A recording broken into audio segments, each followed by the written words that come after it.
Hello my dear friends. आज हम mission प्रेरणा के अंतर्गत ध्यान आकर्षण मॉड्यूल का अध्ययन करेंगे। यह एक शिक्षक हस्त पुस्तिका है जो एक्सपर्ट्स द्वारा तैयार की गई है, जिससे कि जो हम ऑनलाइन क्लास बच्चों को दे रहे हैं उसमें हमें शिक्षकों को सहायता मिल सके उन्हें पढ़ाने के लिए। तो दोस्तों, इसमें हमारे 3 हस्त पुस्तिका हैं। पहली है आधारशिला, दूसरी ध्यान आकर्षण और तीसरा शिक्षक संग्रह। तो इसमें हमारी पहली पुस्तक आधारशिला है। आधारशिला में नाम से ही समझ में आ रहा है, मीन्स आधार मीन्स बच्चों के अंदर जो उनका आधार या उनकी नींव को मजबूत करना। तो ये जो हस्त पुस्तिका है ये कक्षा 1 और 2 क्लास के बच्चों के लिए है। उनके अंदर भाषा और गणित की गहरी और बुनियादी समझ विकसित करने के लिए ये हस्त पुस्तिका बनाई गई है। और इस पुस्तक में बहुत ही रोचक गतिविधियां दी गई हैं, जिससे अध्यापकों को उन्हें बच्चों को समझाने में आसानी हो सके। और दूसरी हस्त पुस्तिका है ध्यान आकर्षण। तो ध्यान आकर्षण नाम से ही समझ में आ रहा है कि बच्चों का पढ़ाई के प्रति ध्यान को आकर्षित करना, क्योंकि हमारी कक्षा में ऐसे बहुत से बच्चे होते हैं जिनका पढ़ाई में मन नहीं लगता है। तो इस हस्त पुस्तिका में विभिन्न प्रकार की शिक्षण तकनीकियाँ दी गई हैं, जिसके द्वारा हम बच्चों को पढ़ाई में रुचिपूर्ण तरीके से पढ़ा सकें। और हमारी तीसरी हस्त पुस्तिका है शिक्षक संग्रह। इससे हम कह सकते हैं कि ये शिक्षण का हथियार है, जिसके द्वारा वो बच्चों को पढ़ा सकता है, जैसे कि शिक्षक डायरी, पुस्तकालय, TLM इत्यादि। तो दोस्तों, इस मॉड्यूल में हम ध्यान आकर्षण के भाग 1 पर चर्चा करेंगे। ओके, तो हम शिक्षकों का दृढ़ विश्वास है कि प्रत्येक बच्चा सीख सकता है। जो हमारा कोठारी आयोग है उसने भी कहा है कि भारत के भाग्य का निर्माण हमारी कक्षाओं में ही होता है। और RTE एक्ट 2009 के अंतर्गत भी यह प्रावधान है कि 6 से 14 वर्ष की आयु के बच्चों को निःशुल्क शिक्षा प्रदान की जाए।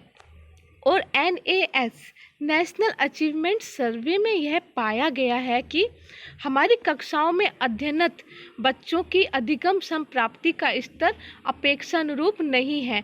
मतलब कि उनका जो रिजल्ट होना चाहिए वो उस स्थिति में नहीं है।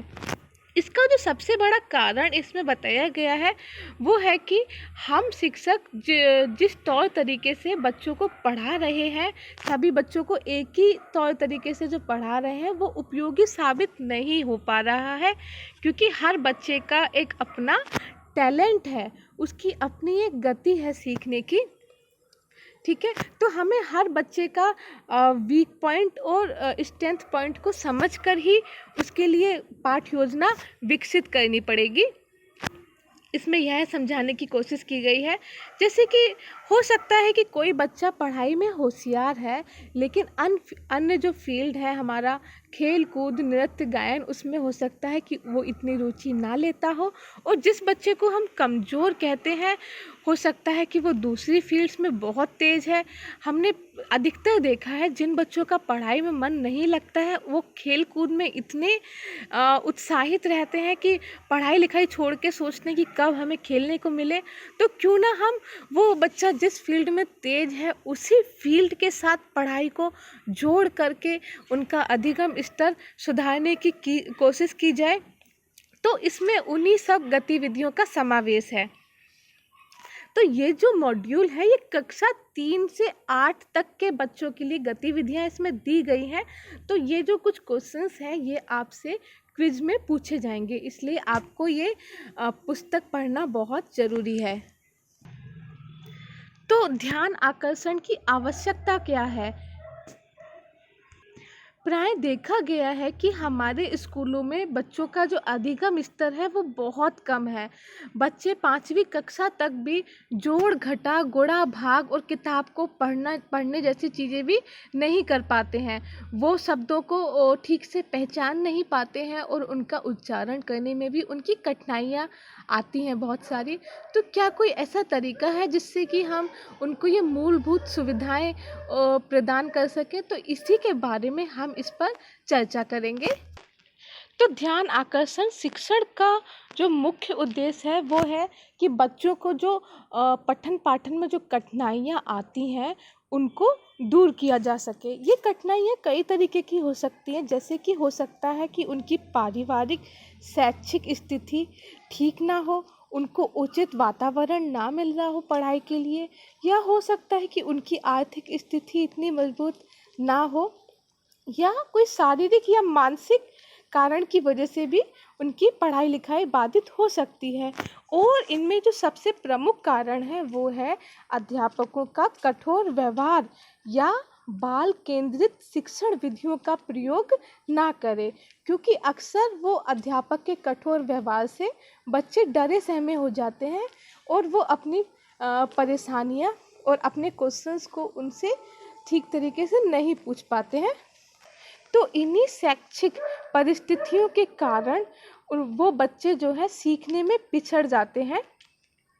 तो ऐसी स्थिति में यदि शिक्षक निम्न शिक्षण योजनाओं को ध्यान में रखकर अपनी पाठ्य योजना बनाए तो उन्हें काफ़ी मदद मिल सकती है।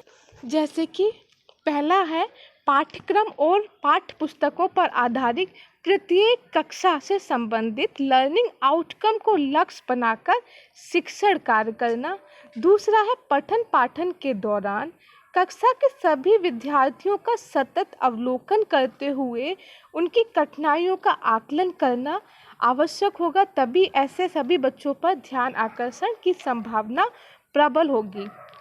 और है कक्षा शिक्षण के दौरान बच्चों को ध्यानपूर्वक सुने, उनके भावात्मक विकास के लिए उनके अच्छे कार्यों की सराहना करना भी आवश्यक है। ध्यान आकर्षण की शुरुआत सत्र के प्रारंभ में ही बच्चों की कठिनाई स्तर के अनुरूप योजना बनाकर व आवश्यक तैयारी करके करनी होगी। साथ ही बच्चों की संप्राप्ति को समझने के लिए आवश्यक आकलन उपकरणों की व्यवस्था भी करनी होगी। तो यदि हम बाल केंद्रित शिक्षण विधियों का प्रयोग करें और प्रत्येक बच्चे पर विशेष ध्यान दें तो उनको जो शिक्षण में कठिनाइयाँ आ रही हैं उनको हम बड़ी आसानी से दूर कर सकते हैं। तो यहीं पे हमारा भाग 1 कंप्लीट होता है। कल हम भाग 2 को पढ़ेंगे। ओके।